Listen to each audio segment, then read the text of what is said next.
So did you ever wake up in the morning and thought it would be super useful to have a hand gesture controlled globe that would show you all the weather anomalies and phenomena of the last 10 years? Me neither, but I think one of the most important parts of being a software developer is just building things that are not really useful but look super cool. And that's exactly what I've been doing, and here it is, here you can already see it.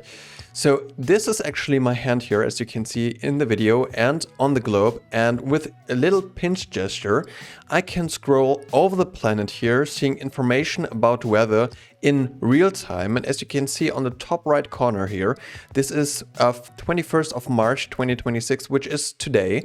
And I can take two hands here, and I need to hold them closer to the webcam and actually do a zoom in here. And you can see all of these green points. There are just simple weather phenomena. For example, Berlin, conditions cloudy, temperature 10 degrees, wind 9 kilometers. And then we have these blue points here. And so if we zoom in a bit further, this is Italy, and these are seismic activities. So let's do a quick pinch here. So this is a seismic activity of severity M5.2, I don't know what that is, in the depth of 10 kilometers 13 hours ago. So it's only not even a day, so not even yesterday. And so we have a lot more to discover here. So again, we use our pinch gesture here.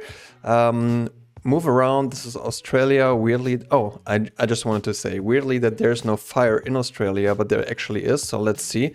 These orange particles here, or these orange spots, they show a fire. So, this is storms actually. Interesting. So this is a cyclone.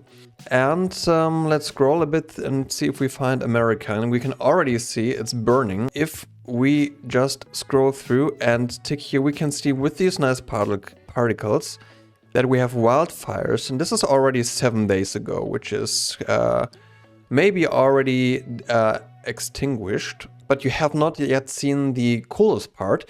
So if we do this peace sign here and move it outwards like this, then we actually have a timeline. And here we can now scroll back in time and, for example, compare 2019 with a little fist movement. And now we're loading in new data. And this will take 1 or 2 seconds. However, then we'll see that, for example, in 2019, there haven't been any wildfires, it seemed. Alright, but I guess you guys don't want to hear about seismic activities and about wildfires in the United States. So let's discuss rather what this project is actually for and why I built all of this. So, as you might have imagined, I haven't coded this project completely manually, but there has been AI involved, to say the least. So I actually wanted to do some kind of test project with computer vision to, on the first hand, see how far did computer vision get already within the browser, right? So we know maybe computer vision, things like object detection from some kind of apps, for example, or running through cloud providers. But I actually wanted to do a little bit of a testing experiment on how far computer vision is already running inside of the browser. And as you know, this is currently running here on my computer, but we're using here a computer vision framework from Google, which is called MediaPipe.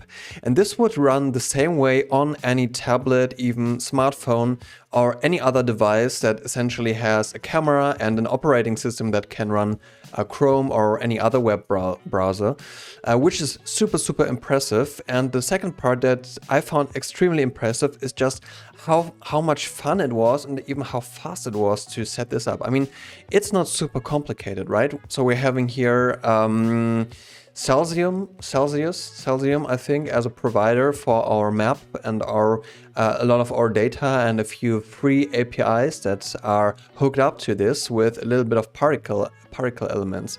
But it was so much fun to use this using codecs and just giving it some task, just also doing some kind of creative approach here. So I didn't fully plan this out. I just kind of moved forward with some ideas, then iterated on them, said what I like, what I didn't like.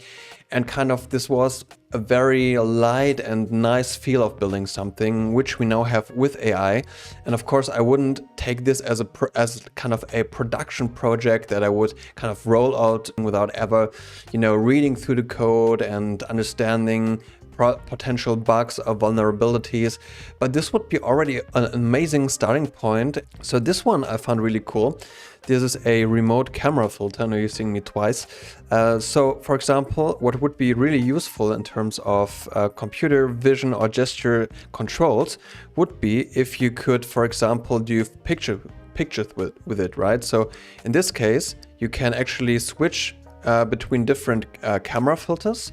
And I think, yeah, if you give it the thumbs up, it will do a picture of you with a camera filter. And this could be really useful. For example, if you have kind of an app or something that's running on your smartphone and you want to take a picture, but you don't want to, you know, press or can't press on the button because your phone is too far away.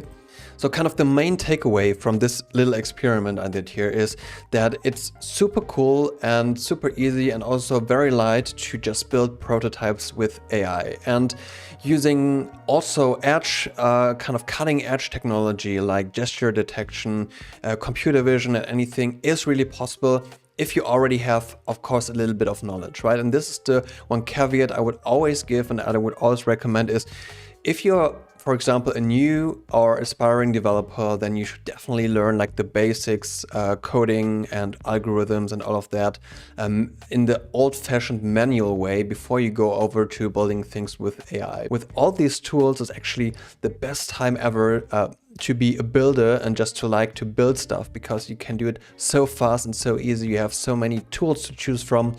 And it's just amazing. It's just a lot of fun and anything's possible that you can think of, right? So I'm just super happy about that. I would be very excited to hear what you guys think about this. So let me know in the comments below. But until then, as always, thanks a lot for watching.